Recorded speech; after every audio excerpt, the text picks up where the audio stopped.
Hello प्यारे students, कैसे आप सभी। स्वागत है आपका जे क्लासमेट के यूट्यूब चैनल पर। मेरा नाम है शिवांश और आज मैं लेकर आ चुका हूं BTech computer science fourth semester students के लिए ऑपरेटिंग सिस्टम का प्रीवियस ईयर 2023 एंड 24 का क्वेश्चन पेपर का सॉल्यूशन। सबसे पहले खुशखबरी है BTech computer science fourth semester के स्टूडेंट्स के लिए कि जेई क्लासमेट आप सभी स्टूडेंट्स के लिए लेकर आ चुका है ऑपरेटिंग सिस्टम 2023-24 का सॉल्यूशन, जहां पर जो 2023-24 के क्वेश्चन पेपर है ऑपरेटिंग सिस्टम का, उसका जो प्रॉपर सॉल्यूशन है वो आज प्रोवाइड करने वाले हैं क्वेश्चन बाय क्वेश्चंस। जितने भी क्वेश्चंस 2023-24 के क्वेश्चन पेपर में आए हैं उन सभी क्वेश्चंस को हम देखने वाले हैं, साथ ही साथ उनका सॉल्यूशन क्या होगा, किस तरीके से आपको क्वेश्चन पेपर के अंदर लिखना है, उन सभी बातों पर हम ध्यान देंगे। साथ ही साथ कितने वर्ड्स आपको लिखने हैं, कितना आपको समय मिलेगा, कितने क्वेश्चंस आपको कितने नंबर के करने हैं, ये सब चीज हम देखने वाले हैं। तो फटाफट से आज की इस वीडियो को स्टार्ट करते हैं। बट आज की इस वीडियो को स्टार्ट करने से पहले अगर आप जेई क्लासमेट के यूट्यूब चैनल पर नहीं है तो फटाफट से वीडियो को लाइक करके चैनल को सब्सक्राइब करके बेल आइकन जरूर प्रेस कीजिएगा। एंड साथ ही साथ आप कमेंट करके बता सकते हैं कि आपका प्रिपरेशन कैसी चल रही है और आपको आज की वीडियो कैसी लगी। तो फटाफट से आज की इस क्वेश्चन पेपर को सॉल्व करने की वीडियो को फटाफट से स्टार्ट करते हैं। तो सबसे पहले देखते हैं एग्जाम का पैटर्न क्या होने वाला है।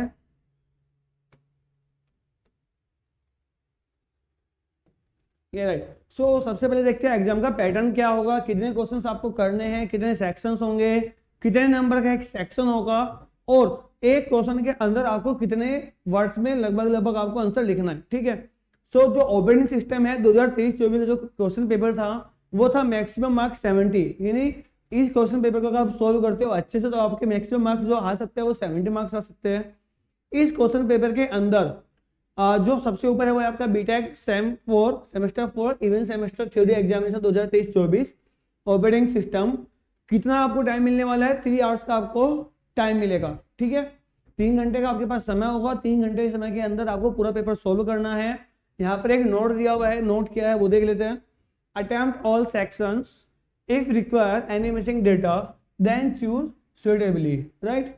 आपको जितने भी सेक्शंस है सभी सेक्शंस करने हैं, कोई भी सेक्शन आपको नहीं छोड़ना है। अगर कहीं पे कुछ करेक्शन है तो या फिर डेटा मिसिंग है तब आप उसके सूटेबली जो भी आपको लग रहा है उसके सूटेबल में मान लीजिए कोई मिसिंग है डेटा, तो उसके अलावा जो डेटा वहां पर हो सकता है वो आप वहां पर यूज कर सकते हैं। ठीक है। टोटल कितने सेक्शन होने वाले हैं ऑपरेटिंग सिस्टम के क्वेश्चन पेपर के अंदर? टोटल 3 सेक्शन होने वाले हैं, section A, section B and section C. ठीक है।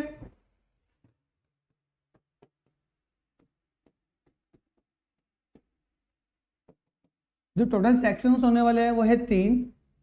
कौन कौन से होने वाले हैं वो? फर्स्ट होने वाला है section A,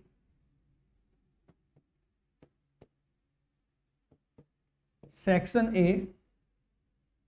second is section B and third one is section C. तो टोटल 3 सेक्शन होने वाले हैं आपके क्वेश्चन पेपर के अंदर, जहां पर आपको 3 घंटे का समय मिलेगा। अब आपको उसको कैसे डिवाइड करना है वो आपके ऊपर डिपेंड करता है कि आप कौन सा सेक्शन पहले लेते हैं, पहले स्टार्ट करते हैं, कौन सा सेक्शन बाद में स्टार्ट करते हैं, वो टोटली आपके ऊपर डिपेंड करता है। बट एडवाइस हमेशा ये रहती है कि जब भी आप सेक्शन स्टार्ट करें आपको हमेशा वो सेक्शन स्टार्ट करना चाहिए जिस सेक्शन के क्वेश्चन आपसे सबसे ज्यादा अच्छे से आते हैं। ठीक है। मान लीजिए सेक्शन ए के क्वेश्चन आपसे ज्यादा अच्छे से आते हैं तो आप सेक्शन ए से स्टार्टिंग कीजिए। अदरवाइज अगर आप सेक्शन बी के क्वेश्चन ज्यादा अच्छे से आते हैं तो सेक्शन बी से स्टार्टिंग कीजिए, या अगर सेक्शन सी के क्वेश्चन आपसे ज्यादा अच्छे से आते हैं तो आप सेक्शन सी से स्टार्टिंग कर सकते हैं। ठीक है। ऐसे नहीं है कि आप कोई सा भी सेक्शन अगर स्टार्ट करें तो वहां पे आपके नंबर कटेंगे, नहीं, जो सा सेक्शन आप चाहे वो सेक्शन आप स्टार्ट कर सकते हैं और उसी के अकॉर्डिंग आपके नंबर काउंट हो जाते हैं। ठीक है। अब बात आती है कौन सा सेक्शन कितने नंबर का है और कितने क्वेश्चन आपको उसमें करने हैं। अगर हम सेक्शन ए की बात करें सेक्शन ए के अंदर जो टोटल क्वेश्चंस होने वाले हैं वो होने वाले हैं 7 क्वेश्चंस। ठीक है। कितने होने वाले हैं? 7 क्वेश्चंस इसके अंदर होने वाले हैं सेक्शन ए के अंदर।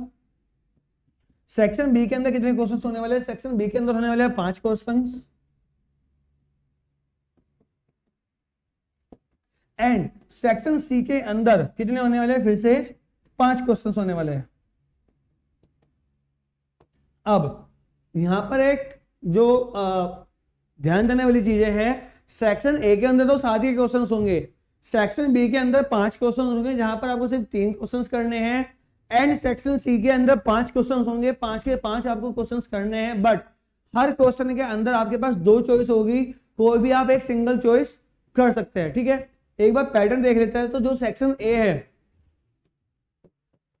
सेक्शन ए के अंदर आपको कितने करने हैं, 7 क्वेश्चंस करने हैं, बट ये 7 क्वेश्चंस कितने नंबर के होंगे, ये 7 क्वेश्चंस होंगे 2 नंबर के, मतलब ईच क्वेश्चन फॉर 2 नंबर, तो 7 क्वेश्चन मल्टीप्लाई 2 नंबर, तो टोटल कितने हो गए 14 नंबर। तो 14 नंबर का आपका होने वाला है सेक्शन ए, जहां पर आपको शॉर्ट आंसर लिखने हैं। ठीक है, 7 क्वेश्चन होंगे, 7 के 7 क्वेश्चन आपको करने होंगे, हर क्वेश्चन 2 नंबर का होगा, टोटल 14 नंबर बनते हैं, यानी सेक्शन ए होगा 14 नंबर का। यहाँ पर आपके पास कोई भी ऑप्शन नहीं है, आपको साथ ही साथ अटेम्प्ट करने होंगे, शॉर्ट आंसर टाइप के क्वेश्चन होने वाले हैं। सेक्शन बी की अगर हम बात करें तो सेक्शन बी के अंदर आपके पास 5 क्वेश्चन के ऑप्शन होंगे, 5 क्वेश्चन होंगे आपके पास, उनमें से आपको कोई भी 3 क्वेश्चन करने हैं। ठीक है, 5 में से कोई भी 3 क्वेश्चन करने हैं, 2 आप स्किप कर सकते हैं जो आपसे नहीं आता, जो क्वेश्चन आपसे आते हैं आप सिर्फ उनको करिएगा। ठीक है, सो 3 क्वेश्चन यहाँ पर आने वाले हैं, कितने नंबर के आने वाले हैं, वो आने वाले हैं 7 नंबर के। तो 3 क्वेश्चन 7 नंबर के आपसे कितने हो गए, 21 नंबर के हो गए, 21 और 14 हो जाते हैं 35 यहाँ पर। अब जो बचता है वो बचता है सेक्शन सी। ठीक है, सेक्शन सी के अंदर आपके पास 5 क्वेश्चन आने वाले हैं, 5 के 5 क्वेश्चन आपको अटेम्प्ट करने हैं, कोई भी क्वेश्चन आप वहां पर स्किप नहीं कर सकते, बट वहां पर जो आपको एक बेनिफिट मिलने वाला है, हर क्वेश्चन के अंदर वहां पर आपके पास 2 चॉइस होगी, ए एंड बी। आपको जिस क्वेश्चन का करने का मन करे, ए या बी, आप कोई से भी एक क्वेश्चन के अंदर ए या बी कोई भी क्वेश्चन कर सकते हैं। ठीक है, सो टोटल यहाँ पे चॉइस कितनी होगी, 5 क्वेश्चन आपके पास होंगे, एंड 5 के 5 आपको अटेम्प्ट करने हैं, each question for 7 number, total हो जाता है यहाँ पे 35, और पूरा क्वेश्चन पेपर आपको बनता है 70 नंबर का। ठीक है, तो टोटल बनता है आपके 70 नंबर, 30 नंबर आपके इंटरनल्स होते हैं जो आपको कॉलेज वाले खुद से प्रोवाइड करेंगे। सो अगर आप आज के इस लेक्चर को देखते हो, आज की इस वीडियो को देखते हो और आपने अच्छे से प्रिपरेशन की हुई है, साथ ही साथ जे क्लासीमेट ऑलरेडी आप सभी स्टूडेंट्स के लिए ऑपरेटिंग सिस्टम की ईच यूनिट की, हर एक यूनिट की एक 1 शॉट वीडियो ला चुका है, मैंने ऑलरेडी 5 1 शॉट वीडियो बना चुका हूं मैं आप इसके ऊपर, ऑपरेटिंग सिस्टम के ऊपर। हर 1 शॉट वीडियो के अंदर मैंने एक यूनिट को कवर किया हुआ है। अगर आपने इस 1 शॉट वीडियो को आपने देखा हुआ है, उसके बाद आप आज के क्वेश्चन पेपर सोल्व करने जाओगे, तब आपको समझ में आएगा कि 2023-24 के क्वेश्चन पेपर में सेम जो मैंने पढ़ाया है वही सब आया हुआ है। इसके साथ साथ जो 2024-25 के जो अभी सेशन आपका चल रहा है, जो आप जिस क्वेश्चन पेपर की आप प्रिपरेशन कर रहे हैं, उसमें भी जो मैंने पढ़ा है उसमें से आपको सारे क्वेश्चन मिलने वाला है। ठीक है, और जिन स्टूडेंट्स ने 1 शॉट वीडियो देखी हुई है ऑपरेटिंग सिस्टम की और आज की इस वीडियो को देख रहे हैं, उनकी गारंटी है अगर वो मेहनत करते हैं तो उनके 70 आउट ऑफ 70 आएंगे ही आएंगे, वहां पर आपको कोई भी नंबर नहीं कटेगा। ठीक है, जो वे मैं आपको बता रहा हूँ लिखने का, जिस तरीके से आपको लिखना है, अगर आप उसी तरीके से लिखते हैं, आप प्रॉपर डायग्राम बनाकर आते हैं, मैं बताऊंगा आपको डायग्राम आप कहां पर बना सकते हैं। अगर आप प्रॉपर डायग्राम बनाकर आ रहे हैं, प्रॉपर लिख कर आ रहे हैं, तब आपके पूरे नंबर आएंगे और आपको कोई भी नंबर नहीं कटेगा। तो फटाफट से देखते हैं आज का पहला क्वेश्चन, सेक्शन ए से स्टार्टिंग करते हैं हम। और अगर आपने अभी तक वीडियो को लाइक नहीं किया तो फटाफट से वीडियो को लाइक करके जे क्लासीमेट के यूट्यूब चैनल को फटाफट से सब्सक्राइब करके बेल आइकन प्रेस कीजिएगा, ताकि आने वाली वीडियो का लेटेस्ट अपडेट आपको मिलता रहे। साथ ही साथ आप जे क्लासीमेट के टेलीग्राम चैनल को ज्वाइन कर सकते हैं, जहां पर आपको इस क्वेश्चन पेपर की पूरी पीडीएफ मिल जाएगी एंड अदर अपडेट आपको मिलते रहेंगे। तो चलो देखते हैं सेक्शन ए से स्टार्टिंग करते हैं फटाफट से। सो यहाँ पर है section A, and section A में जहां पर आपको दिया जा रहा है क्वेश्चन नंबर 1। क्वेश्चन नंबर 1 में आपको दिया गया है attempt all the questions in brief. ठीक है, तो आपको सभी क्वेश्चन ब्रीफ में करने हैं, थोड़ा सा आपको उनका ओवरव्यू देना है, समझाना है होता क्या है। अब यहाँ पे क्वेश्चन नंबर 1 लिखा हुआ है, ऐसा नहीं कि अब यहाँ पे आप 1 के बाद करोगे 2, यहाँ पे आपको क्वेश्चन नंबर 1 के अंदर 7 क्वेश्चन होंगे, A B C D E F and G. ठीक है, क्वेश्चन को हम कैसे काउंट करेंगे, ए बी के फॉर्म में काउंट करेंगे, 1 2 के फॉर्म में काउंट अभी नहीं करेंगे। सेक्शन ए के अंदर क्वेश्चन नंबर 1 के अंदर यहाँ पर 7 क्वेश्चन है, इन 7 के 7 क्वेश्चन को आपको अटेम्प्ट करना है। हर क्वेश्चन कितने नंबर का होगा, 2 नंबर के, और 2 नंबर के आपको 7 क्वेश्चन अटेम्प्ट करने होंगे। ठीक है, सो यहाँ पे जो पहला क्वेश्चन आता है वो शॉर्ट क्वेश्चन है, वो है what is the primary function of an operating system. किसी भी ऑपरेटिंग सिस्टम का प्राइमरी फंक्शन क्या होता है। अब आपको उसको लिखना कैसे है, देखो अगर सेक्शन ए है और यहाँ पे आपसे ब्रीफ में पूछा गया है, तब आपको ऐसा नहीं कि आप 3-4 पेज भरकर आ रहे हैं, नहीं 3-4 पेज आपको यहाँ पर नहीं भरने हैं। क्योंकि आपके पास जो कॉपी आएगी वो 32 पेज की कॉपी आएगी। आपको पूरा पेपर ऐसे सिस्टमेटिक वे में लेके चलना होगा ताकि आपके पेज भी आपको मिल जाए, सफिशिएंट पेज आपको मिल जाए, और आपके मतलब टाइम भी आपका मतलब प्रॉपर यूटिलाइज हो। आप खाली भी ना बैठो, आपने पता चला कि 32 पेज है, आपने 10-15 पेज भर दिए, आपको क्वेश्चन पेपर 10-15 पेज में हो गया, 2 घंटे में आप करके बैठ गए, वहां पर पूरे नंबर नहीं मिलेंगे। या ऐसा भी ना हो कि आप 3 घंटे में अपने 32 पेज भरते हो और आपका आधा ही क्वेश्चन पेपर हुआ है, ठीक है। तो आपको कैसा करना है, आपको हर क्वेश्चन को एक सिस्टमेटिक वे में आपको डिवाइड करना है, उसी तरीके से आपको लिखना है। अब अगर मैं बात करूं सेक्शन ए की, सेक्शन ए में आपके पास 7 क्वेश्चन है, सेक्शन बी में आपके पास 3 क्वेश्चन आपको करने हैं, एंड सेक्शन सी के अंदर आपको 5 क्वेश्चन करने हैं। तो आप कैसे डिवाइड कर सकते हैं, जो एक बहुत अच्छा तरीका अगर मैं आपको बताऊं तो 32 पेज है, 32 पेज को आप कैसे डिवाइड करोगे, आपको 7-7 नंबर के कितने क्वेश्चंस करने हैं, 8 क्वेश्चंस करने हैं, ठीक है। तो अगर आप हर एक क्वेश्चन को, 8 नंबर के एक क्वेश्चन को 3 पेज देते हैं, ठीक है, हर 8 नंबर मतलब 8 क्वेश्चन को, जो 7 नंबर का एक क्वेश्चन है उसको अगर आप 3 पेज में करने का ट्राई करते हैं, कोई ऐसा हो सकता है कोई 2 पेज में हो रहा है, कोई 4 पेज में हो रहा है, एंड एवरेज अगर आप 3 पेज देते हैं तब आपको टोटल जो टाइम निकल कर आता है, टोटल पेज निकल कर आता है वो था 24 पेजेस। ये आपकी है कि 32 पेज में अगर आपको क्वेश्चन पेपर बड़ा आता है तब आप उसको कैसे यूटिलाइज कर सकते हैं पेजेस को, ये मैं आपको तरीका बता रहा हूँ। जरूरी नहीं है आप 32 के 32 पेज भरकर रहो, अगर आपको दो पेज में हो रहा है, 2 पेज में मोर देन सफिशिएंट है। शॉर्ट क्वेश्चन अगर आपका 1 पेज में हो रहा है वो भी मोर देन सफिशिएंट है।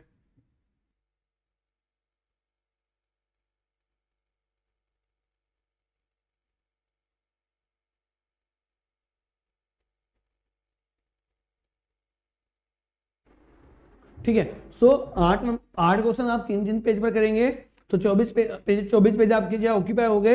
अब बचते 7 क्वेश्चन, अगर आप 2 नंबर के 7 क्वेश्चन करते हैं, ठीक है, और हर क्वेश्चन पे आप 1 पेज यूज करते हैं, तो यहाँ पे आपको कितने हो जाते हैं 7 पेजेस, एंड 24 + 7 इज 31, आपके पास होते हैं 32 पेज। तब भी आपके पास 1 पेज बच जाएगा जिसमें आप कैलकुलेशंस कर सकते हैं। अगर आपको कोई कैलकुलेशन करनी है, कोई रफ वर्क करना है, वो आप कर सकते हैं। ये थोड़ा सा मतलब आप कह सकते हैं कि ये नहीं कि आपको प्रॉपर यही अप्रोच फॉलो करना है, बट सिस्टमेटिक वे में, जिससे आपको दिक्कत परेशानी ना हो एग्जाम टाइम में लिखते समय, आप इस तरीके से इस पूरे पार्ट को डिवाइड कर सकते हैं, ठीक है। अब आपको जो क्वेश्चन दिया हुआ है, अब आपको ये कितने पेज में करना है, आपको ट्राई करना है कि आपका 1 पेज में एक क्वेश्चन खत्म हो जाए, क्योंकि आपको पता है इतना बड़ा पेज नहीं होता, और अगर जितना यहाँ पे डेफिनेशन लिखी हुई है, जितना आंसर यहाँ पे लिखा हुआ है, आप अगर ये आंसर लिखते हैं साथ में एक छोटा सा डायग्राम भी बना देते हैं, तब आपके 1 पेज में आ जाएगा, और आपको एक सेक्शन ए के किसी भी क्वेश्चन पर 1 पेज से ज्यादा यूज नहीं करना है, ठीक है। So what is the primary function of an operating system, किसी भी ऑपरेटिंग सिस्टम का एक प्राइमरी फंक्शन क्या होता है, प्राइमरी यूज क्या होता है, उसके बारे में हमें इसमें यहाँ पे बताना है। तो क्या यूज होता है, the primary function of an operating system, जिसको हम शॉर्ट में ओएस बोलते हैं, is to act as an interface between the user and the computer hardware, ठीक है। आपको जो भी शॉर्ट आंसर टाइप लिखना है बिल्कुल क्लियर कट आपको लिखना है, ऐसा नहीं आप पूरा भर के लिख रहे हैं, जानबूझ के आप लंबी डेफिनेशन लिख रहे हैं, नहीं, आपको पॉइंट टू पॉइंट यहाँ पर लिखना है।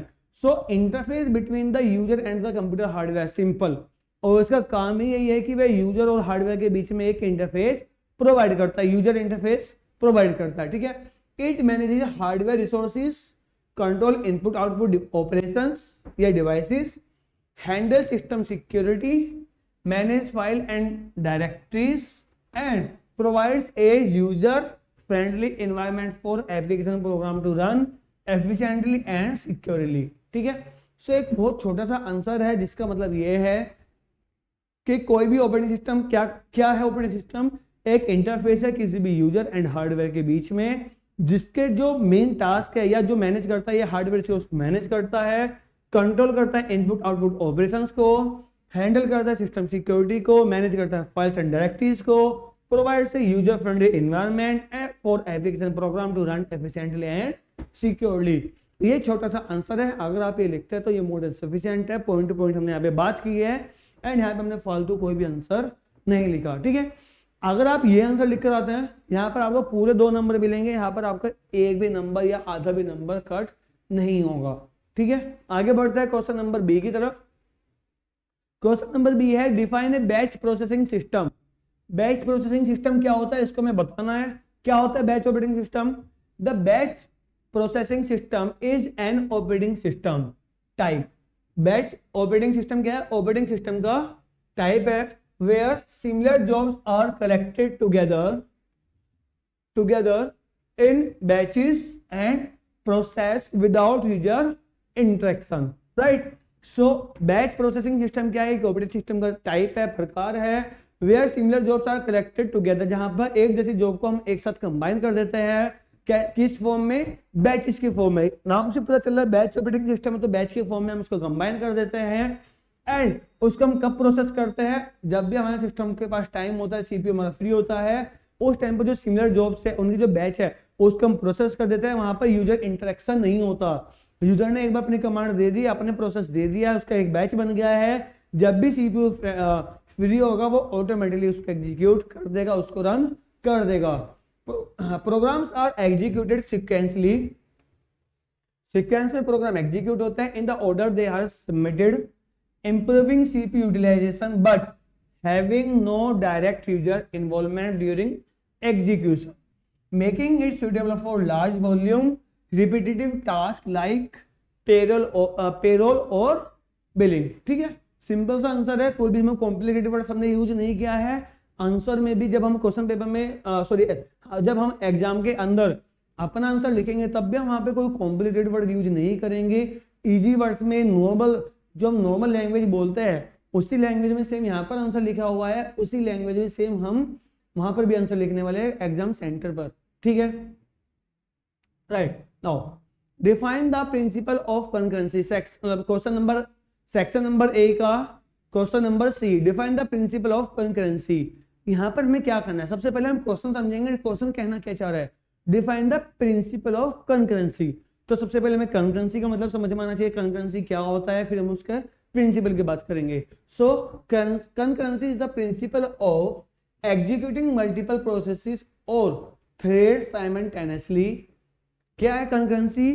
Concurrency is the principle of executing multiple processes, right, और थ्रेड्स, मल्टीपल प्रोसेसेस और थ्रेड्स को, मल्टीपल प्रोसेसेस और मल्टीपल थ्रेड्स को एग्जीक्यूट करना ही कंकरेंसी का प्रिंसिपल है। साइमल्टेनियसली एग्जीक्यूट करना ये कंकरेंसी का प्रिंसिपल है।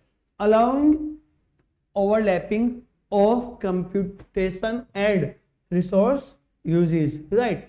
इट इंप्रूव सिस्टम परफॉर्मेंस को इंप्रूव करता है। And resource utilization by allowing multiple task to make progress without necessarily running at the same instant, essential for multi-programming and multitasking environment, right। Simple सा concurrency का मतलब क्या होता है? अगर आपने वीडियो देखी हुई है, वन शॉट वीडियो देखी हुई है, वहां पे मैंने कंकरेंसी का मतलब बहुत आसानी से समझाया हुआ है। तो कंकरेंसी का मतलब यही होता है कि जब आप मल्टीपल प्रोसेस को एक साथ एग्जीक्यूट करते हैं जिससे वो साइमल्टेनियसली एग्जीक्यूट हो सके, उसी को हम कंकरेंसी बोलते हैं सिंपल सा वर्ड में। ठीक है, मान लीजिए प्रोसेस ए है एंड यहाँ पर प्रोसेस बी है। अब अगर हम कंकरेंसी एग्जीक्यूट नहीं कर रहे, कंकरेंसी यूज नहीं कर रहे, तब क्या होगा? मान लीजिए 5 सेकंड से टाइम ले रहा है और ये 10 सेकंड से टाइम ले रहा है, तो टोटल टाइम को एग्जीक्यूट होने में कितना लगेगा? 15 सेकंड्स का। बट जब हम कंकरेंसी यूज करते हैं तो मान लीजिए पहले ये एग्जीक्यूट हुआ, अब इसको किसी भी इनपुट आउटपुट टास्क के लिए, इनपुट आउटपुट ऑपरेशन के लिए कुछ जाना है, उसको स्लीप मोड में जाना है, तुरंत हम बी को एग्जीक्यूट कर देंगे। या बहुत सारे अलग अलग मेथड्स होते हैं कंकरेंसी के, जहां पर हम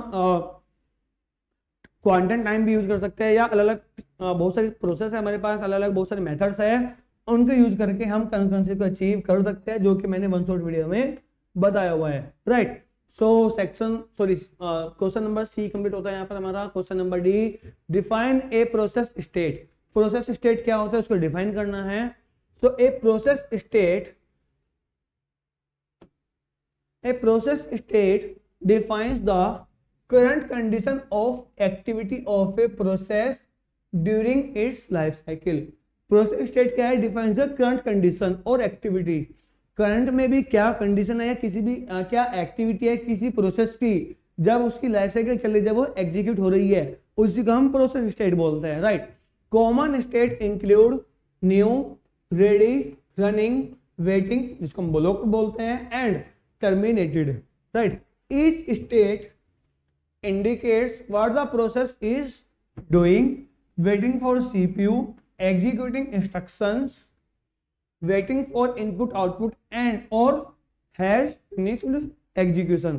जितनी भी प्रोसेस है वो हमें, मतलब जितनी भी लाइफ साइकिल है, जितनी भी स्टेट्स है, वो अलग अलग स्टेट हमें अलग अलग चीजें बताती है किसी प्रोसेस के बारे में, कि कब वो इंडिकेट करते हैं कि कब वो वेटिंग में गई है, CPU के लिए वेटिंग फॉर CPU के लिए वेट कर रही है, एग्जीक्यूट कर रही है इंस्ट्रक्शंस को, वेटिंग फॉर इनपुट आउटपुट के लिए वेट कर रही है, या वो फिनिश हो चुकी है। तो ये सब चीजें कौन बताता है? हमारा प्रोसेस स्टेट बताता है। ठीक है।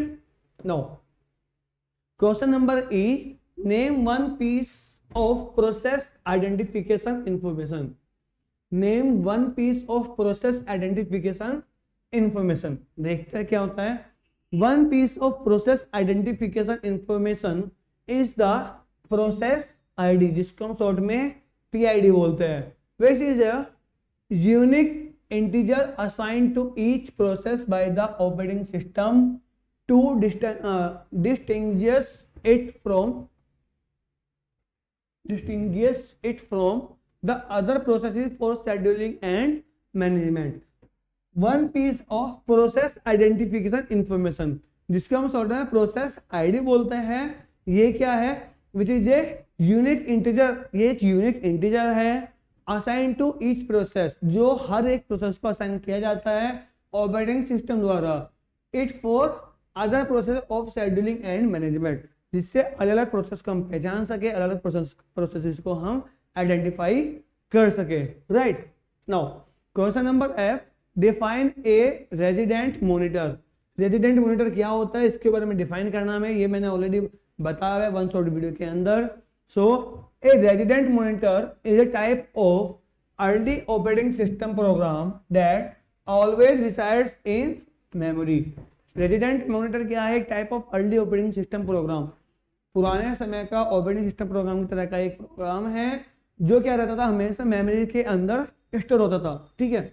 इट कंट्रोल्स जॉब सीक्वेंसिंग, ये जॉब सीक्वेंसिंग को कंट्रोल करता था, इनपुट आउटपुट मैनेजमेंट को कंट्रोल करता था, and memory allocation by automatically loading and executing jobs in batch systems, forming the foundation of modern operating system kernels। Right. छोटा सा answer है, थोड़ा आप डिटेल में अगर लिखना चाहिए तो डिटेल में लिख सकते हैं, बट इतना भी मॉडर्न सफिशिएंट है। इसमें आप एक दो पॉइंट जो भी आपने पढ़ा हुआ, जो मैंने वर्कशॉप वीडियो बताया हुआ है, उससे आप उठाकर एक दो पॉइंट रख देंगे तो ये एक पेज में आ जाएगा और ये मोर देन सफिशिएंट है रेजिडेंट मॉनिटर का आंसर के लिए। ठीक है। नाउ लास्ट क्वेश्चन है सेक्शन ए का, डिफाइन एन इनपुट आउटपुट सब सिस्टम। तो हमें इनपुट आउटपुट सब सिस्टम के बारे में डिफाइन करना है। तो क्या होता है इनपुट आउटपुट सब सिस्टम? एन इनपुट आउटपुट सब system is a component of the operating system that manages input and output operations and devices। right। Simple सा है, इनपुट आउटपुट सब सिस्टम से हमें समझ में आ रहा है कि कहीं ना कहीं इनपुट आउटपुट डिवाइसेस का तो यूज होने वाला है। ठीक है। सो इनपुट आउटपुट सिस्टम क्या है? कंपोनेंट है किसी भी ऑपरेटिंग सिस्टम का।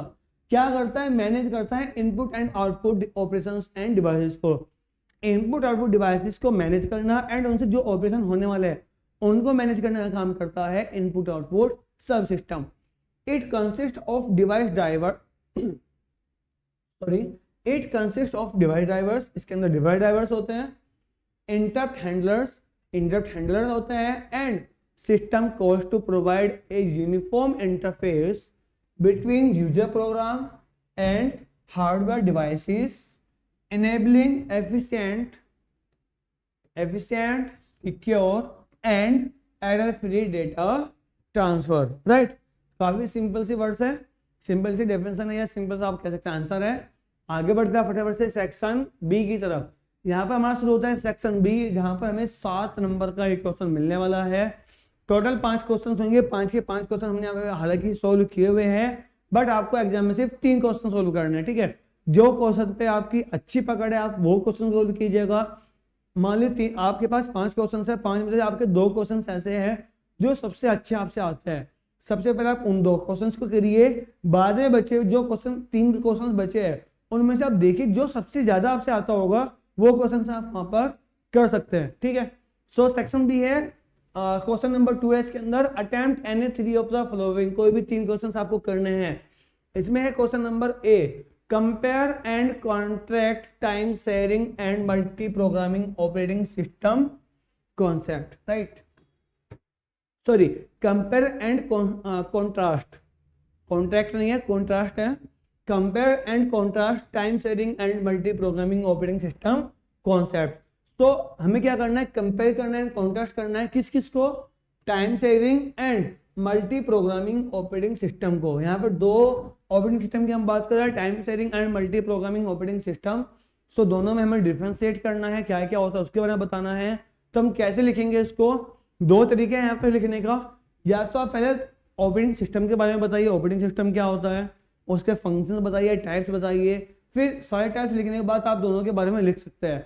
अगर आपके पास टाइम कम है या आपको जल्दी जल्दी फटाफट से करना है या कोई भी मतलब आपको याद नहीं है, तब आप क्या कर सकते हैं, यहाँ पर लिख सकते हैं आप सबसे पहले किसी भी एक ऑपरेटिंग सिस्टम को दोनों में से उसके बारे में बता दीजिए, फिर आप दूसरे ऑपरेटिंग सिस्टम के बारे में बता सकते हैं, ठीक है। यही हमने सेम किया हुआ है, मल्टी प्रोग्रामिंग ऑपरेटिंग सिस्टम के पहले हमने बताया मल्टी प्रोग्रामिंग ऑपरेटिंग सिस्टम के बारे में, फिर हम लिखेंगे टाइम शेयरिंग के बारे में। So multiple programs are kept in memory simultaneously. Multi programming का मतलब क्या होता है, मल्टीपल प्रोग्राम क्या है, मेमोरी के अंदर साइमल्टेनियसली स्टोर्ड है। CPU executes one job at a time when it waits for input output and the job uses CPU, ठीक है। CPU क्या करता है, एक बार में एक जॉब को एग्जीक्यूट करता है, जब भी उस जॉब को किसी इनपुट आउटपुट टास्क को परफॉर्म करने के लिए वो इंतजार करता है, वेट करता है, अनदर जॉब CPU को यूज करना स्टार्ट कर देती है। ऑब्जेक्टिव क्या होता है मल्टी प्रोग्रामिंग ऑपरेटिंग सिस्टम का, maximize CPU utilization, right, maximum हमारा CPU जो है वो हम यूटिलाइज कर सके, वही हमारा गोल है, वही हमारा ऑब्जेक्टिव है। No direct user interaction mostly use in batch system. So batch systems में हम mostly multi programming operating system को यूज करते हैं। Now time sharing operating system की बात करते हैं। अब टाइम शेयरिंग ऑपरेटिंग सिस्टम क्या है, extension of multi programming with rapid context switching, ठीक है। टाइम शेयरिंग ऑपरेटिंग सिस्टम क्या है, एक्सटेंशन है मल्टी प्रोग्रामिंग का, यानी मल्टी प्रोग्रामिंग का ही कुछ ना कुछ एडवांटेज में है। मल्टी प्रोग्रामिंग जो है उससे एक नेक्स्ट कह सकते हैं अपग्रेडेड वर्जन है टाइम शेयरिंग ऑपरेटिंग सिस्टम, जिसमें क्या होता है रैपिड कॉन्टेक्स्ट स्विचिंग हम यहाँ पर यूज करते हैं। Each user gets a time slice, हर यूजर को एक टाइम स्लाइस यानी एक क्वांटम टाइम मिलता है to interact with system, system से इंटरेक्ट करने के लिए। यूजर कह सकते हैं या जॉब कह सकते हैं। ऑब्जेक्टिव क्या होता है, provide quick response and interactivity to multiple users, right, used in systems requiring multi user environment like university servers. अब मान लीजिए आप यूनिवर्सिटी सर्वर पर काम कर रहे हैं, आपको रिजल्ट आया अभी आप उसमें क्या कर रहे हैं, आपको अपना रिजल्ट डाउनलोड करना है, ठीक है। अब रिजल्ट आप कैसे डाउनलोड करेंगे, आप सीधा वेबसाइट पर जाएंगे, वेबसाइट आपकी ओपन है, यहाँ पर आप गए AKTU की वेबसाइट पर, जैसे आपने यहाँ पर अपना रोल नंबर डाला, जैसे आप रोल नंबर एंटर करोगे, रोल नंबर एंटर करते ही एक रिक्वेस्ट जनरेट होगी, कहाँ पर जनरेट होगी, सर्वर के पास। ये क्या है, ये है सर्वर। सो सर्वर के पास एक रिक्वेस्ट गई, रिक्वेस्ट जाने के बाद सर्वर क्या करेगा, डेटाबेस के पास रिक्वेस्ट भेजेगा, डेटाबेस में आपको जो रिजल्ट होगा वहां से जो रेस्पॉन्स आएगा वो आएगा सर्वर के पास, सर्वर के पास से रेस्पॉन्स आएगा किसके पास, आपके डिवाइस के पास। आप क्लाइंट है, आप यूजर है, आपके पास क्या आएगा, रेस्पॉन्स आएगा, ठीक है। ये अगर आप सिंगल काम कर रहे हो तो ये काम कर रहे हैं, लेकिन मल्टीपल यूजर्स, अब जब रिजल्ट आया तो एक साथ बहुत सारे स्टूडेंट्स क्या करेंगे, रिजल्ट सर्च करेंगे, तो वहां पर क्या होगा, वहां पर हम time sharing operating system use करेंगे। एक बार में एक यूजर को टाइम दिया, उसने जैसे रोल नंबर डालने के लिए गया तो उसका मतलब वो क्या कर रहा है, रोल नंबर डाला है, इनपुट परफॉर्म कर रहा है। उस टाइम पर सर्वर क्या करेगा, जिसने किसी अनदर अगर स्टूडेंट ने वहां पर रिक्वेस्ट जनरेट की रिजल्ट फाइंड करने के लिए, तब वो पहले उसकी इंफॉर्मेशन भेज देगा। मतलब वो इतनी फ्रीक्वेंटली काम करता है सर्वर कि मिली सेकंड से भी बहुत कम समय में ये टास्क को परफॉर्म करता है। और इसी तरीके से आपको टाइम शेयरिंग ऑपरेटिंग सिस्टम काम करता है। डिफरेंस समरी की अगर हम बात करें time sharing and multi programming operating system की, तो क्या है, time sharing focuses on user interactivity with small time quantum allocation, while multiple programming focuses on maximum CPU utilization by overlapping CPU and input output। ठीक है, तो ये answer है जो क्वेश्चन हमारे पास दिया होता है कि मल्टीपल प्रोग्रामिंग एंड मल्टीटास्किंग में सॉरी टाइम शेयरिंग में हमें डिफरेंशिएट करना है, दोनों को हमें कंपेयर करना है। तो इतना आंसर ये 1.5-2 पेज तक आपका आ जाएगा। ठीक है, थोड़ा अगर एडवांस में मतलब थोड़ा और अच्छे से लिखना चाहते तो आप थोड़ा और अच्छे से लिख सकते हैं, बट अगर आपने इतना भी लिखा है तो ये भी मोर देन सफिशिएंट है, भी 1-1.5-2 पेज तक आ जाएगा आपका। थोड़ा आप एक्स्ट्रा लिखना चाहते तो आप एक्स्ट्रा भी लिख सकते हैं। ठीक है, नाउ क्वेश्चन नंबर बी है explain the challenges of achieving mutual exclusion in concurrent programming। so mutual exclusion को अचीव करना कंकरेंट प्रोग्रामिंग में, इसमें क्या क्या चैलेंजेस आ सकते हैं हमें उसके बारे में बताना है।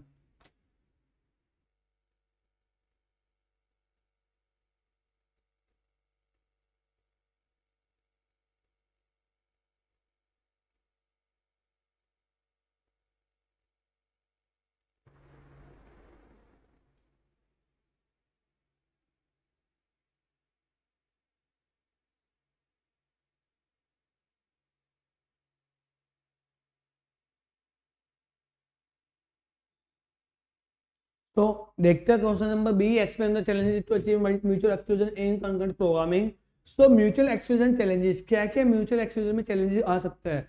Ensuring only one process access critical section at a time to prevent data inconsistency. ठीक है, सो जब म्यूचुअल एक्सक्लूजन कर रहा था वहां पे क्या होना चाहिए, जो क्रिटिकल सेक्शन है वहां पर हमारे पास सिर्फ एक ही प्रोसेस जानी चाहिए, वही हमारे म्यूचुअल एक्सक्लूजन कहलाता है। और वहां पे एक चैलेंज आ जाता है कि हमें उस तरह का कोड लिखना होगा जिससे हमारा म्यूचुअल एक्सक्लूजन हम अचीव कर सके और क्रिटिकल सेक्शन के अंदर सिर्फ एक ही प्रोसेस जा सके। Next one is avoiding deadlocks. Deadlock को हमें अवॉइड करना है where process wait indefinitely, right, जहां पर लंबे समय तक या इनडेफिनेटली समय तक कोई प्रोसेस वेट करे तो वहां पे डेडलॉक हो सकता है, तो हमें उससे अवॉइड करना है। प्रिवेंटिंग स्टारवेशन, स्टारवेशन को हमें प्रिवेंट करना है where a process never get chance to enter critical section. Starvation क्या होता है, स्टारवेशन जब क्रिटिकल सेक्शन के अंदर ऐसी सिचुएशन क्रिएट हो जाती है कि एक प्रोसेस कभी अंदर कर ही नहीं पा रही है, उसको एक्सेस कर ही नहीं पा रही है, तो हमें उस कोड से बचना है। हमें क्रिटिकल सेक्शन के अंदर जो एंट्री और एग्जिट कोड लिखना है वो इस तरीके से लिखना है कि सभी प्रोसेस को एक समय मिल सके, एक टाइम मिल सके, ताकि वो भी क्रिटिकल सेक्शन को एग्जीक्यूट कर सके, right. Maintaining progress and bounded waiting, progress and bounded waiting को हमें मेंटेन करना है। Process should eventually proceed implementing with minimal overhead to ensure efficient performance, right? Designing mutual exclusion algorithm, Peterson, Decker, semaphores requires handling all these challenges carefully in concurrent systems, right? So question number B का answer ये हो सकता है। Now question number C, explain the structure and contents of a process control block PCB। Explain the structure and contents of a process control block PCB। PCB के structure का contents को हमें क्या करना है, एक्सप्लेन करना है। So PCB process control block. अब प्रोसेस कंट्रोल ब्लॉक क्या होता है पहले उसको जानते हैं। So data structure maintained by OS to manage process information, ठीक है। PCB क्या है, प्रोसेस कंट्रोल ब्लॉक एक डेटा स्ट्रक्चर है। किस तरह का डेटा स्ट्रक्चर है, जो मेंटेन किया जाता है OS के द्वारा टू मैनेज प्रोसेस इंफॉर्मेशन। जब भी कोई प्रोसेस एग्जीक्यूट होने के लिए आती है, मेमोरी के अंदर आती है, तब PCB एक डेटा स्ट्रक्चर है जो OS द्वारा मेंटेन किया जाता है। उसके अंदर वो प्रोसेस आ जाती है, उसके बिहाफ पर उसके अकॉर्डिंग ही OS जितनी भी प्रोसेस है उनको एग्जीक्यूट करता है। अब प्रोसेस कंट्रोल ब्लॉक के अंदर क्या क्या होता है, अगर हम बात करें, आपने अगर डेटा स्ट्रक्चर पढ़ा है, अगर हम डेटा स्ट्रक्चर की बात करें, मान लीजिए आप क्लास की बात करते हैं, ठीक है। तो एक क्लास है, अब क्लास क्या है, एक डेटा स्ट्रक्चर है। एक क्लास के अंदर कुछ प्रॉपर्टीज होंगी। सो उन्हीं प्रॉपर्टीज की तरीके से, जब मान लीजिए एक स्टूडेंट है, एक स्टूडेंट की क्या क्या प्रॉपर्टीज हो सकती है, उसका नेम हो सकता है, उसकी क्लास हो सकती है, उसका रोल नंबर हो सकता है। इसी तरीके से किसी भी एक प्रोसेस का क्या क्या चीजें होती है किसी भी एक प्रोसेस की, सो इसके अंदर PCB के अंदर हम वही स्टोर करते हैं। तो हर एक प्रोसेस के एक PID यानी प्रोसेस ID होगी, क्या करती है ये? यूनिक आइडेंटिफायर है, हर प्रोसेस को यूनिकली आइडेंटिफाई करने के काम आती है। Process state, ready, running, waiting etcetera. किसी भी प्रोसेस की एक स्टेट होगी, वो रेडी व्यू में हो सकती है, वो रनिंग में हो सकती है, वो डेस्ट्रॉय हो सकती है। सो उसके एक स्टेट को हम स्टोर करके रखते हैं। Program counter, address of next instruction, CPU register, contents of process registers, memory management information, page table, segment tables etcetera. Accounting information हम इसके अंदर स्टोर करके रखते हैं। CPU used, execution time, input output status information, list of open files, input output devices. So ये सब information वो information है जो हम पीसीबी यानी प्रोसेस कंट्रोल ब्लॉक के अंदर स्टोर करके रखते हैं, जिससे हमें आसानी होती है, हमारे ऑपरेटिंग सिस्टम को आसानी होता है किसी भी प्रोसेस को मैनेज करने में, right. PCB is essential for context switching, allowing OS to save and restore process states efficiently during multitasking। सो काफी आसान शब्दों में हमने अपना आंसर लिख दिया है। हालांकि 1 पेज पे आपका आ जाएगा, 1 पेज तक आपका आ जाएगा। अगर आपको और डिटेल में लिखना है तो आप पीसीबी की अच्छे से डेफिनेशन लिख सकते हैं, सॉरी या सो आप पीसीबी के बारे में अच्छे से लिख सकते हैं कि पीसीबी क्या होता है, उसके बारे में आप बता सकते हैं।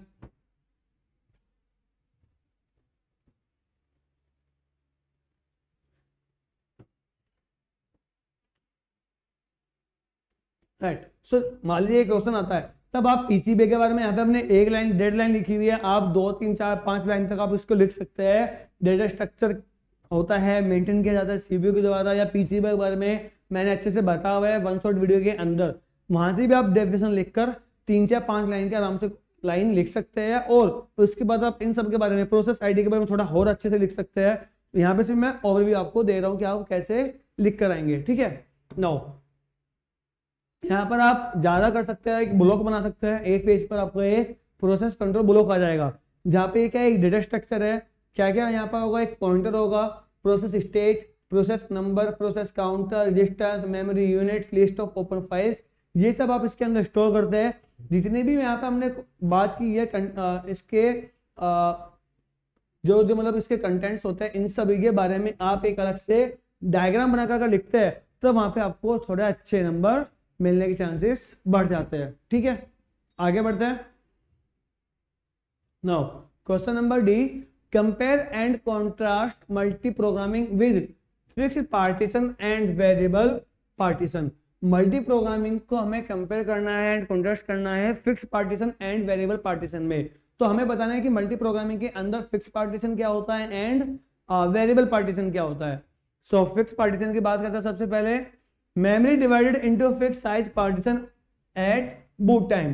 बूट जिस टाइम पे बूट हो रही है प्रोसेस, उसी टाइम पर हम क्या करते हैं, मेमोरी को डिवाइड कर देते हैं फिक्स साइज में, फिक्स साइज पार्टीशन के अंदर। मान लीजिए हमारी एक मेमोरी है, तो जैसे कि हमारा सिस्टम बूटिंग टाइम पे लगा हुआ है, उसी टाइम पर हम मेमोरी को फिक्स साइज के अंदर, मान लीजिए टोटल साइज है 20 KB, ठीक है।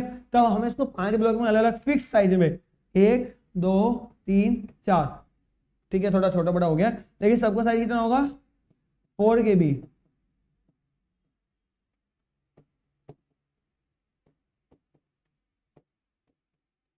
सबको हमने अलग अलग 4 KB का साइज में डिवाइड कर दिया, इसी को हम बोलते हैं fix size partition. So simple to implement but leads to internal fragmentation. जब हम फिक्स साइज पार्टीशन को यूज करते हैं तब वहां पर इंटरनल फ्रेगमेंटेशन हो सकता है। इंटरनल फ्रेगमेंटेशन क्या होता है, wasted space within partition. अब मान लीजिए एक प्रोसेस आई, उस प्रोसेस आई P1, ठीक है। अब P1 कितना समय, मतलब P1 कितनी स्पेस ले रही है, सिर्फ मान लीजिए 3 KB।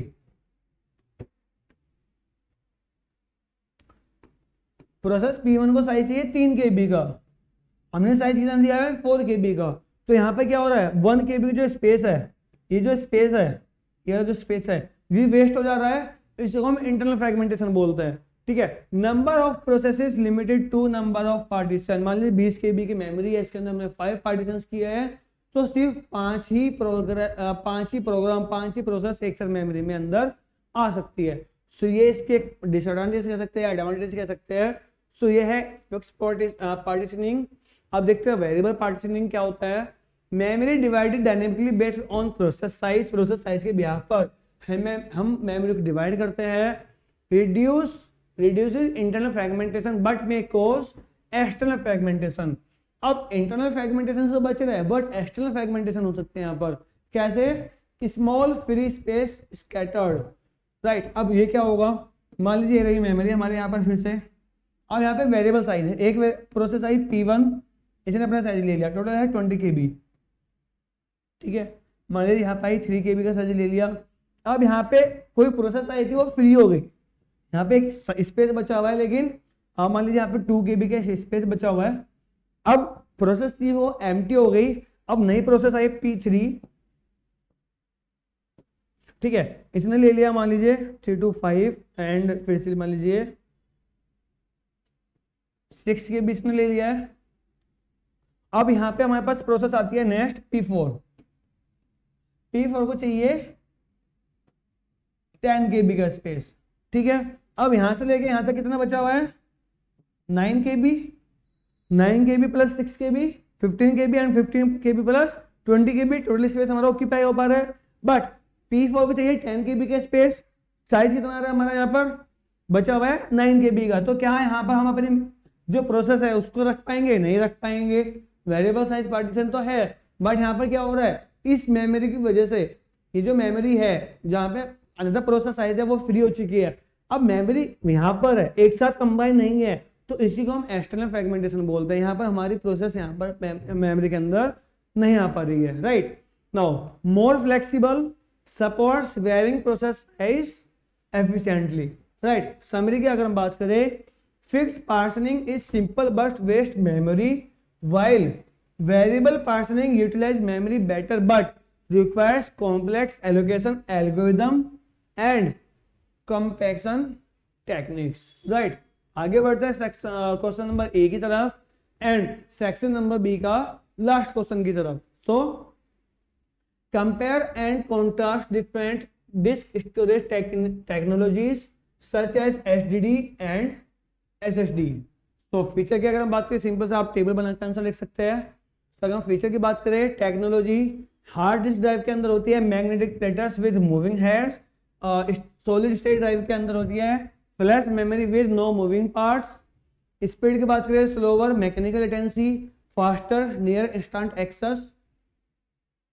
ड्यूरेबिलिटी की बात करें, prone to damage due to mechanical parts, more durable, shock resistance. Cost की अगर हम बात करें तो चीपर पर जीबी के हिसाब से बहुत सस्ती है, ये है एक्सपेंसिव पर जीबी क्योंकि एसएसडी थोड़ी महंगी होती है। पावर कंजप्शन की बात करें तो हार्ड डिस्क ड्राइव के अंदर काफी ज्यादा पावर कंजप्शन होता है जबकि एसएसडी के अंदर लोअर होता है, काफी कम होता है। अब हम कंक्लूजन की बात करें तो SSDs are preferred for speed, performance and durability, while SDs are used for economical large storage needs, ठीक है। सिंपल सा आंसर है, आपने पॉइंट टू पॉइंट आपने आंसर लिख दिया है टेबल बनाकर, यहाँ पे आपको कोई भी नंबर कट नहीं होगा। आगे बढ़ता है सेक्शन नंबर सी की तरफ, जहां पर हमारे पास 5 क्वेश्चन होने वाले हैं। हर क्वेश्चन के अंदर हमारे पास 2 ऑप्शन होंगे, कोई भी एक क्वेश्चन हमें वहां पर करना होता है, ठीक है। सो सेक्शन सी के अंदर है question number 3, attempt any one part of the following. 7 number का ये एक क्वेश्चन होने वाला है। क्वेश्चन नंबर 3 की हम बात कर रहे हैं, 7 नंबर का एक क्वेश्चन होगा। अब क्वेश्चन नंबर 3 के अंदर 2 क्वेश्चन होंगे, दोनों में से हमें सिर्फ एक क्वेश्चन करना होगा। सो क्वेश्चन नंबर ए है, how does a multi user operating system differ from a multi processing system. Multi user operating system में और मल्टी प्रोसेसिंग ऑपरेटिंग सिस्टम में क्या डिफरेंस होता है, वही हमें यहाँ पर बताना है। सो शुरू करते हैं। A multi user operating system allows multiple user to access a single computer system concurrently through different terminals, ठीक है। Now it manages and deallocate resources so that each user gets fair access and isolation from others, ठीक है। कोई भी 2 process अगर एक साथ execute हो रही है मल्टी यूजर ऑपरेटिंग सिस्टम के अंदर तो वो अलग अलग रहेगी, एक साथ कोलैप्स नहीं होगी। For example in university Unix server, multiple students can log in simultaneously, run their programs and store files without interfering with each other. In contrast, a multiprocessing operating system supports multiple processors in a CPU multi processing operating system के अंदर क्या होता है, multiple CPUs होता है, एक से ज्यादा सीपीयूज होते हैं, जबकि मल्टी यूजर के अंदर सिर्फ एक ही सीपीयू होता है। Connected with the same system, एक ही सिस्टम के अंदर जब मल्टीपल सीपीयूज होता है तो मल्टी प्रोसेसिंग सिस्टम कहलाता है। Working in parallel to execute multiple process faster, it increases system throughput and reliability by dividing task among processors. For example, in a quad-core processor system running Windows or Linux SMP, tasks are divided among cores for better performance. Right? So ये आप इसका answer देख सकते हैं, आसान answer है काफी, कोई भी कॉम्प्लिकेटेड वर्ड यहाँ पे यूज नहीं किया हुआ है, और दोनों में हमने डिफरेंशिएट भी कर दिया है। इतना आंसर मोर देन सफिशिएंट है, थोड़ा और आगे देख लेते हैं। डिफरेंस समरी की अगर हम बात करें, multi user deals with multiple users accessing the system wide terminals on the CPU, whereas multi processing involves multiple CPUs processing different instructions simultaneously to improve computation speed. Right? यहाँ पर हम एक diagram add कर सकते हैं, diagram to add, यहाँ पर आप क्या डायग्राम ऐड कर सकते हैं, illustrate a multi-user system with one CPU and multiple terminals versus a multi-processing system with the multiple CPUs।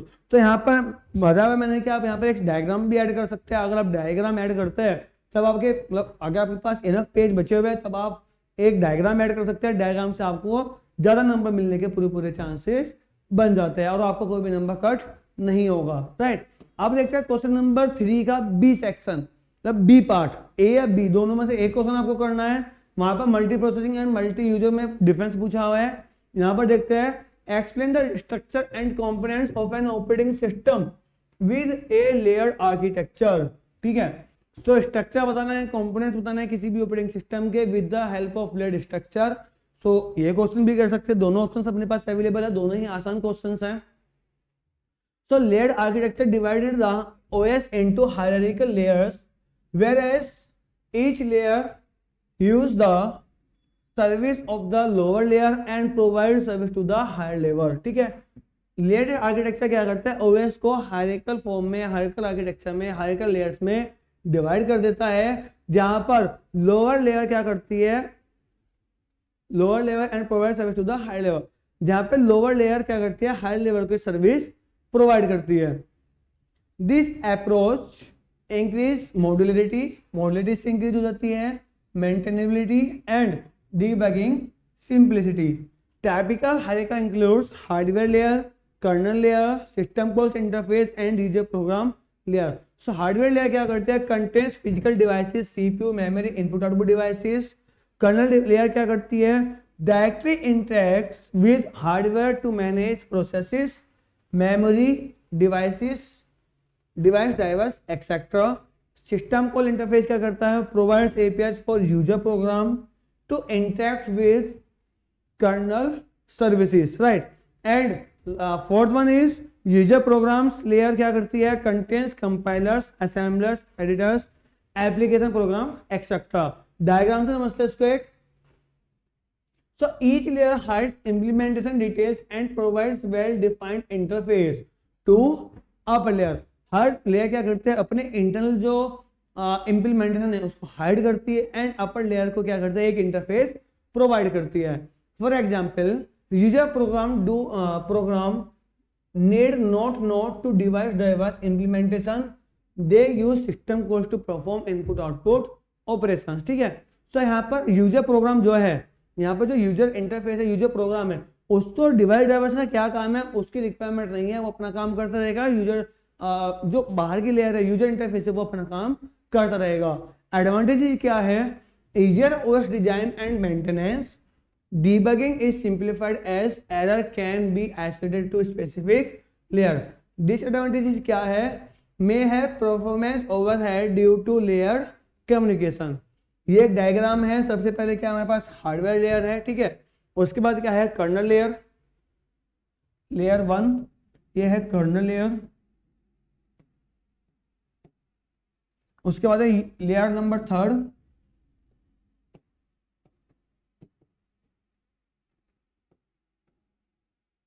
ये है सेकंड, ये है यहाँ पर थर्ड। थर्ड कौन सी है हमारे पास? थर्ड है सिस्टम कॉल इंटरफेस,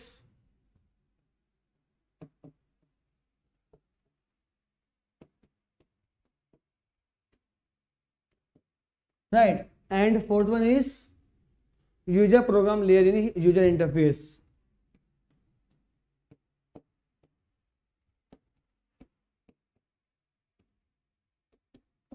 ठीक है, सो ये अलग अलग 4 लेयर्स है और इन चारों का अगर डायग्राम बनाना चाहते हो तो नंबर अच्छे मिलने का पूरे पूरे चांसेस होता है कि डायग्राम से ज्यादा अच्छे से समझ में आता है।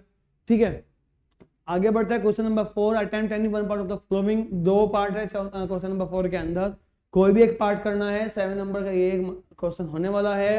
क्वेश्चन नंबर ए है explore the concept of deadlock and how it can occur in concurrent subsystems, discussing prevention and avoidance techniques. So क्या क्या करना है इस क्वेश्चन के अंदर? Explore the concept of deadlock, deadlock के बारे में हमें बताना है। How it can occur in concurrent systems, concurrent systems के अंदर कैसे ऑकर होता है उसके बारे में बताना है। डिस्कसिंग प्रिवेंशन, प्रिवेंशन हमें बताना है। And avoidance technique, so prevention and avoidance technique क्या है वो उसके बारे में हमें बताना है। शुरू करते हैं स्टार्टिंग से। डेडलॉक से स्टार्ट करते हैं। Deadlock is a situation, deadlock एक सिचुएशन है वेयर 2 और मोर प्रोसेसेस आर ब्लॉक्ड फॉरएवर, जहां पर 2 या 2 से ज्यादा प्रोसेस ब्लॉक हो जाती है हमेशा के लिए। Waiting for resources held by each other, एक दूसरी प्रोसेस से वेट करते रहती है किस चीज का? कि हमें रिसोर्स मिल जाए। Leading to indefinite waiting, for example process A holds resource 1 and wait for resource 2 while process B holds resource 2 and waiting for resource 1। दो प्रोसेस है, process A and process B. Process A क्या कर रही है? Process ए के पास resource 1 है but resource 2 का wait कर रही है। प्रोसेस बी के पास रिसोर्स 2 है, रिसोर्स 1 का वेट कर रही है। डायग्राम से समझेंगे हम इसको, राइट। सो यहाँ पे है प्रोसेस 1, प्रोसेस ए बोल सकते हैं, प्रोसेस बी यहाँ पर है हमारे पास। अब प्रोसेस ए के पास प्रोसेस रिसोर्स 1 है, असाइन टू प्रोसेस 1, रिसोर्स 1 है बट ये क्या कर रहा है? इसको चाहिए रिसोर्स 2। ठीक है, रिसोर्स 2 का इंतजार कर रहा है। प्रोसेस बी के पास क्या है? रिसोर्स 2 है बट ये रिसोर्स 1 का वेट कर रहा है। मतलब ए को 2 चाहिए, बी को ए चाहिए और दोनों के पास एक है, दोनों एक दूसरे का वेट कर रहे हैं। अब देखते हैं कंडीशंस फॉर डेडलॉक। डेडलॉक के लिए क्या क्या कंडीशंस होने चाहिए? यहाँ पे लिखना हाउ इट कैन अकर, तो क्या क्या वो कंडीशंस है कि इससे हमारा जो डेडलॉक है वो अकर होता है। First one is mutual exclusion, hold and wait, no preemption and circular wait. Mutual exclusion क्या होता है? म्यूचुअल एक्सक्लूजन वो एक कंडीशन है जहां पर 2 या 2 से ज्यादा प्रोसेस एक ऐसी कंडीशन में फंस जाती है, एक ऐसे क्रिटिकल सेक्शन में आ जाती है जहां पर वो एक दूसरे रिसोर्स को यूज करना स्टार्ट कर देती है। प्रोसेस ए प्रोसेस बी के रिसोर्स को यूज कर रही है, प्रोसेस बी प्रोसेस ए के रिसोर्स को यूज कर रही है, तो वहां पे ये नहीं होना चाहिए। Hold and wait, process A ने रिसोर्स को होल्ड कर लिया एंड दूसरा का वेट कर रही है, प्रोसेस बी ने रिसोर्स सेकंड को होल्ड कर लिया एंड प्रोसेस रिसोर्स ए को होल्ड कर रही है। तो ये दोनों क्या कर रहा है? एक दूसरे के रिसोर्स को होल्ड करके एंड दूसरे के रिसोर्स का वेट कर रही है, तो ये नहीं होना चाहिए। नो प्रीएम्पशन, यानी जब कहीं भी हम इस तरह का लॉजिक बनाते हैं, इस तरह का कोड लिखते हैं कि हम किसी भी प्रोसेस से मतलब कोई भी प्रोसेस प्रीएम्प्ट नहीं होगी जब तक उसको फोर्सफुली प्रीएम्प्ट नहीं किया जाए, तो ये वाली कंडीशन नहीं होनी चाहिए, अपने आप से प्रीएम्प्ट कर देना चाहिए। एंड सर्कुलर वेट, ऐसा ना हो कि एक प्रोसेस के तो बार किसी भी रिसोर्स को यूज कर रही है, दूसरी प्रोसेस को वो रिसोर्स मिल ही नहीं रहा है, तो इस तरह की कंडीशन वहां पर होनी नहीं चाहिए। ठीक है, नाउ प्रिवेंशन टेक्निक, कैसे हम प्रिवेंट कर सकते हैं डेडलॉक से? Modify system design to negate any of the above condition. अगर कोई भी एक कंडीशन फेल हो जाती है तब इसका मतलब है कि हमारा डेडलॉक वहां पर हमने डेडलॉक से प्रिवेंट कर लिया है। For example prevent hold and wait by requiring process to request all resources at once और use resources ordering to prevent circular wait. Avoidance technique क्या है? Banker's algorithm check resource allocation request to ensure the system remains in a safe state before granting. If the allocation leads to an unsafe state, the request is denied. Summary क्या है? Prevention strategies change resource request patterns while avoidance strategy dynamically checks system safety before granting resource allocation to avoid deadlock occurrence। तो ये answer आप लिखकर आ सकते हैं, थोड़ा लेंदी को आंसर इसके बन जाता है। और अच्छा भी अगर आप पूरे मार्क्स चाहते हो तो इस तरह के आप पूरा डेडलॉक के बारे में बताइए, उसकी कंडीशंस बताइए, प्रिवेंशन टेक्निक आपसे पूछना चाह रहा है, अवॉइडेंस टेक्निक पूछना चाह रहा है, मतलब पूछना ही सब कुछ चाह रहा है और सब चीज़ आपने बता दिया, आपने समरी भी दे दिया है, साथ साथ आपने एक डायग्राम भी बना दिया है, तो ये बहुत अच्छा आपका आंसर हो सकता है। नेक्स्ट क्वेश्चन का बढ़ता है, question number B, compare and contrast Dekker's and Peterson's algorithm for mutual exclusion considering their advantage and limitations. Right, so हमें डिकर्स एंड पीटरसन्स के एल्गोरिथम को कंपेयर करना है, कर लेते हैं। तो डिकर्स एल्गोरिथम क्या है? First non solution for mutual exclusion between two processes using flag variable and A turn variable. So mutual exclusion क्या है, सॉरी डिकर एल्गोरिथम क्या है? पहला ऐसा सॉल्यूशन है जिसको हम जानते हैं म्यूचुअल एक्सक्लूजन से बचने के लिए। क्या करता है ये? इसके अंदर एक फ्लैग वेरिएबल होता है एंड एक टर्न वेरिएबल होता है। Each process check if the other wants to enter the critical section and use turn to resolve conflict. तो ये कैसे काम करता है ये मैंने बताया हुआ है आपको वन शॉट वीडियो के अंदर, तो वहां पे देखकर आप उसको समझ सकते हैं एंड इस तरीके से आप आंसर लिख सकते हैं। क्योंकि अगर मैं यहाँ पे समझाऊंगा तो काफी टाइम यहाँ पे वेस्ट हो जाएगा, टाइम हमें वेस्ट नहीं करना है क्योंकि आपको एग्जाम की प्रिपरेशन करनी है। एडवांटेज की हम अगर बात करें, does not require hardware support. तो डिकर्सन एल्गोरिथम में यहाँ पे एडवांटेज ये है कि हार्डवेयर सपोर्ट की रिक्वायरमेंट नहीं है। लिमिटेशंस क्या है? Complex logic hard to implement, थोड़ा कॉम्प्लेक्स, इसका लॉजिक थोड़ा कॉम्प्लेक्स है, इम्प्लीमेंट करना थोड़ा हार्ड है। Axioms strict alteration which can lead to inefficiency। right, so आगे बढ़ते हैं। पीटरसन्स algorithm improve solution using two flags and a turn variable, each process sets its flag true and turn to the other, if the other process also wants to enter turn decide who proceeds। right, advantages क्या है? simpler and easier to implement than Dickers, provides bounded waiting and progress। limitations क्या है? works only for two processes, सिर्फ दो ही process पे काम कर सकता है। requires sequential consistency, not granted on modern multiprocessors without memory barriers। conclusion, Peterson's is practical and commonly thought, Dekkers is historical, important but complex। right, so ये काफी आसान आंसर है पीटरसन्स एंड डेकर्स एल्गोरिथम का डिफरेंशिएट करने का। राइट, इसके साथ हम बढ़ते हैं क्वेश्चन नंबर 5 की तरफ। Attempt any one part of the following, दो पार्ट इसके अंदर होने वाले हैं, किसी भी एक पार्ट को हमें करना है और हर क्वेश्चन कितने का होगा? 7 नंबर का होगा।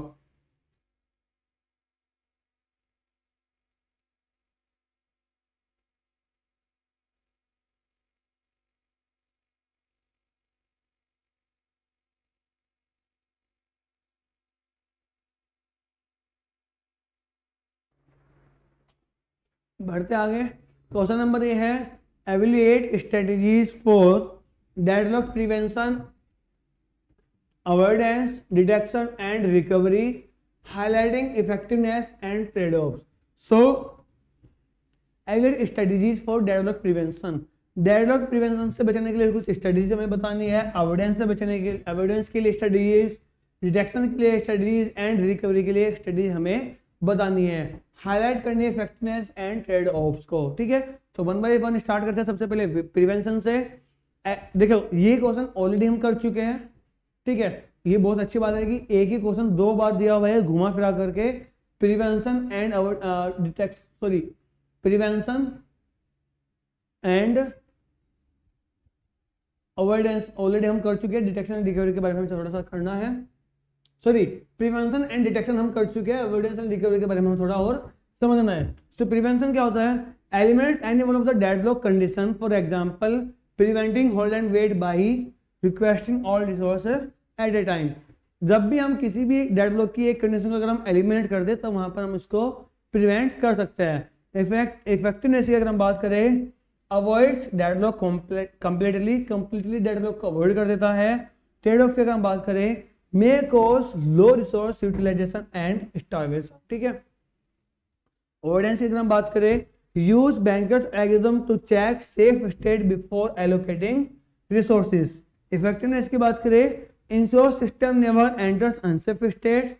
ट्रेड ऑफ की बात करें, requires advance knowledge of maximum resource needs, high computational overhead. Right, detection की अगर हम बात करें, allow deadlock to occur and detect is using wait for graph. Effectiveness, detect deadlock when they occur, जब deadlock occur हो जाएगा उसको हम डिटेक्ट कर लेंगे। ट्रेड ऑफ की बात करें, require predict checks resolving detected deadlocks is costly. ठीक है, एक बार डेडलॉक हो गया, अब उसको रिजोल्व करना काफी ज्यादा कॉस्टली होता है, ये इसका ट्रेड ऑफ है।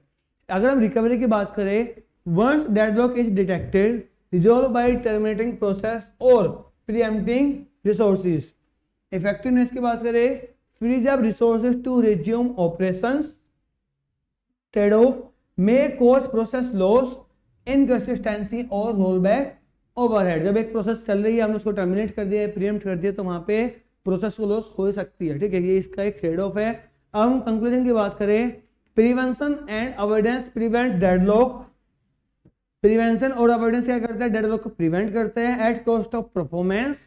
Detection and recovery handles deadlock after occurrence with system impact. Right, now question number B, define deadlock.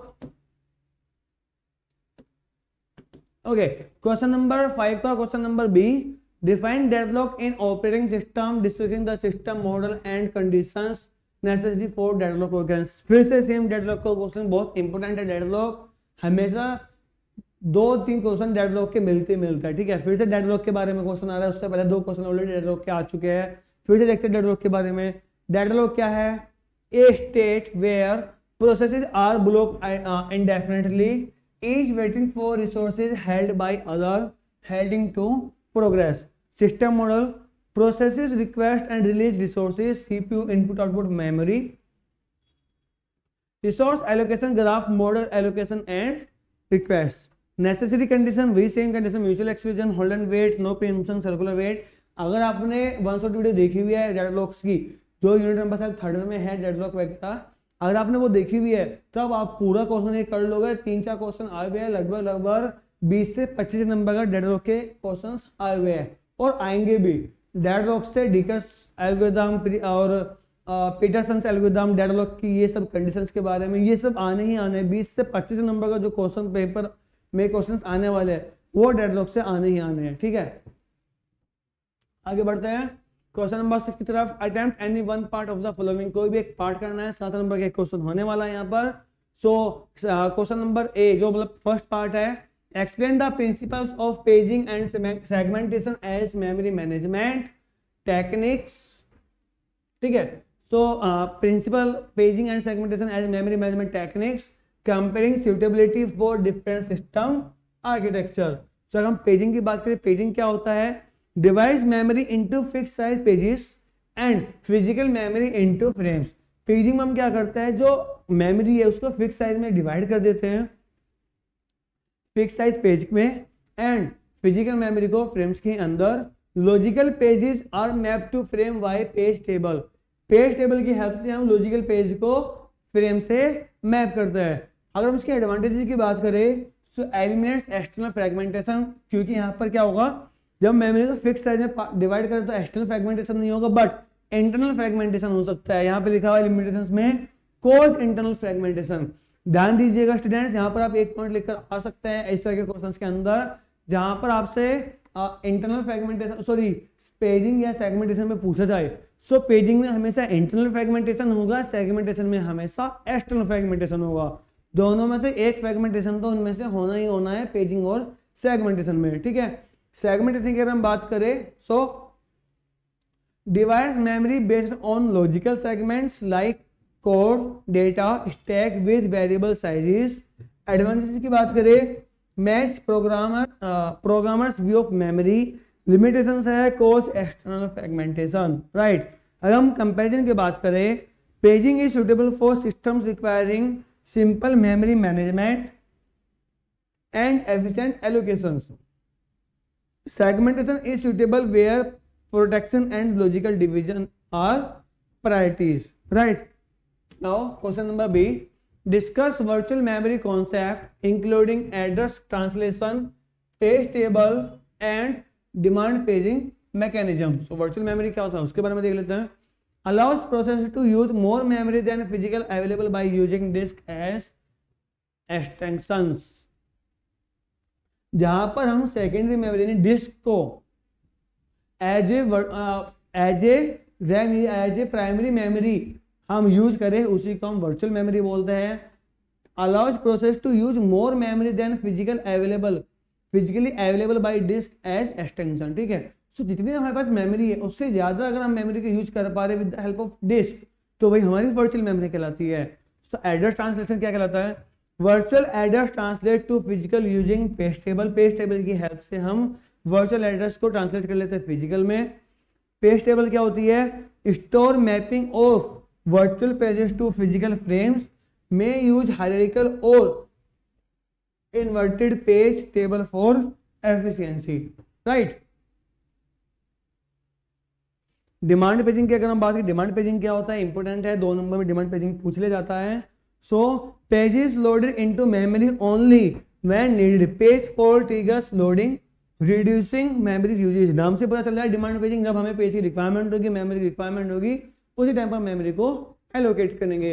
And इसी के साथ हम बढ़ते हैं अपने लास्ट क्वेश्चन की तरफ. आज के इस 2023-24 के जो क्वेश्चन पेपर हम सॉल्व करें उसका लास्ट क्वेश्चन है क्वेश्चन नंबर 7 सेक्शन सी का. और इस सेक्शन के अंदर भी इस क्वेश्चन के अंदर भी 2 पार्ट होने वाले हैं, ए एंड बी. दोनों में से हमें कोई भी एक पार्ट करना है. सो 1 बाय 1 पार्ट को देखते हैं, ए एंड बी को. सो क्वेश्चन नंबर ए है discuss the organisation of files within file system including contiguous link and index allocation method. ठीक है. शॉर्ट में थोड़ा करके मैंने आंसर यहाँ पे लिखा हुआ है. अगर आपको लॉन्ग में चाहिए तो आप वीडियो में जाके देख सकते हैं, वन शॉर्ट वीडियो के अंदर. सो कॉन्टिग्यूअस एलोकेशन क्या होता है? Store file in consecutive blocks. तो यहाँ पर पहले बता सकते हैं फाइल ऑर्गेनाइजेशन क्या होता है, फाइल्स क्या होता है. उसके बाद आप इन सब के बारे में लिख सकते हैं. थोड़ा मैंने शॉर्ट में करके यहाँ पे दिया हुआ है ताकि आपको अच्छे से समझ में आ सके. सो कॉन्टिग्यूअस एलोकेशन क्या होता है? Store files in consecutive block. तो एक ब्लॉक के बाद दूसरे ब्लॉक के अंदर जब हम फाइल्स को स्टोर करते हैं तो कंसेक्यूटिव ब्लॉक्स कहलाते हैं, उसी को हम कॉन्टिग्यूअस एलोकेशन बोलते हैं. इसके एडवांटेजेस की बात करें तो फास्ट एक्सेस है. लिमिटेशंस की अगर हम बात करें तो एक्सटर्नल फ्रेगमेंटेशन के अंदर हो सकता है, फाइल साइज लिमिट होती है. ठीक है. अगर हम लिंक्ड एलोकेशन की बात करें सो ब्लॉक्स लिंक्ड बाय पॉइंटर्स की हेल्प से हम ब्लॉक्स को जो है लिंक करते हैं. एडवांटेज की अगर हम बात करें no external fragmentation, file size grow easily. But limitation की अगर हम बात करें स्लो रैंडम एक्सेस. अगर हम रैंडमली एक्सेस करना है तो काफी ज्यादा स्लो हो जाता है. अगर इंडेक्स एलोकेशन की बात करें use index block of to store block addresses. Advantage की अगर हम बात करें support different access and large files, support direct access and large files. Limitation की अगर हम बात करें overhead of maintaining index block. तो ये काफी छोटा सा आंसर यहाँ पे मैंने दिया हुआ है, थोड़ा आप लेंथी करके लिख लीजिएगा क्योंकि 7 नंबर का क्वेश्चन है. यहाँ पे सिर्फ एक पेज में आपका काम नहीं चलेगा, 2 से 3 पेज तो आपको भरने, मिनिमम 2 पेज आपको भरने ही भरने हैं 7 नंबर के क्वेश्चन के अंदर. ठीक है. तो आपको बताना है कि ऑर्गेनाइजेशन ऑफ फाइल क्या होता है, फाइल सिस्टम क्या होता है, उसके बाद आप इन सब के बारे में लिख सकते हैं. नाउ लास्ट क्वेश्चन है explain the structure and management of file directories including hierarchical and flag directory structure. Same इसी तरह का एक क्वेश्चन है, उसके बारे में हम सेम थोड़ा सा हमने दिया हुआ है, लेंथी करके आपको लिखना है. 2 पेज का कम से कम आपका ये क्वेश्चन होना चाहिए, मतलब आंसर आपका होना चाहिए. सो फ्लैग डायरेक्टरी क्या होता है? All files in a single directory, flag directory नाम से पता चल रहा है. एडवांटेज की बात करें सिंपल है, इजी टू इम्प्लीमेंट है. लिमिटेशंस क्या है? Name conflict, poor organisation. मान लीजिए एक फाइल के अंदर आपने हजारों फाइल रख दी, अब उसमें ढूंढना किसी भी फाइल को, या सेम नाम के अगर हम 2 फाइल बनाते हैं वहां पर तो वहां पर नेम कॉन्फ्लिक्ट हो सकता है. तो ये सब यहाँ पर प्रॉब्लम आ सकती है. हायरार्किकल डायरेक्टरीज में क्या होता है? ट्री लाइक स्ट्रक्चर होता है विद डायरेक्टरीज एंड सब डायरेक्टरीज. एक डायरेक्टरी के अंदर अलग डायरेक्टरी होती है जिसको हम सब डायरेक्टरी बोलते हैं. अगर हम एडवांटेजेस की बात करें सो बेटर ऑर्गेनाइजेशन, सिक्योरिटी है, यूजर ग्रुपिंग है, scalable for large systems, limitations की अगर हम बात करें, more complex to implement and manage, right. So इसके साथ आज की इस वीडियो को हम एंड करना चाहेंगे, समाप्त करना चाहेंगे।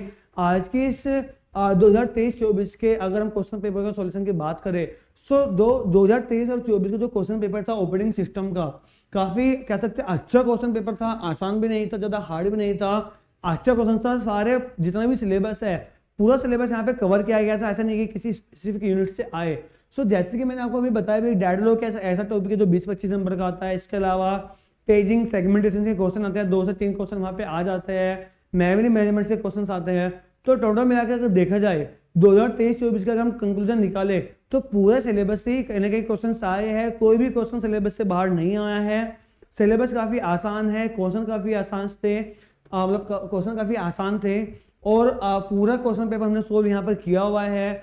मैंने कोशिश तो ये की है कि आपको जितना आंसर है वो मिल सके, आपको पूरा आंसर मिल सके, बट कहीं पर अगर शॉर्ट आंसर है तब आपको उसको लॉन्ग करके लिखना है। 7 नंबर का क्वेश्चन को आपको 2 से 3 पेज में लिखना है, 2 नंबर के क्वेश्चन को आपको 1 से 1.5 पेज में कंप्लीट कर लेना है। पूरा स्ट्रक्चर मैंने आपको समझा दिया कि कैसे आप लिखकर आ सकते हैं, ठीक है।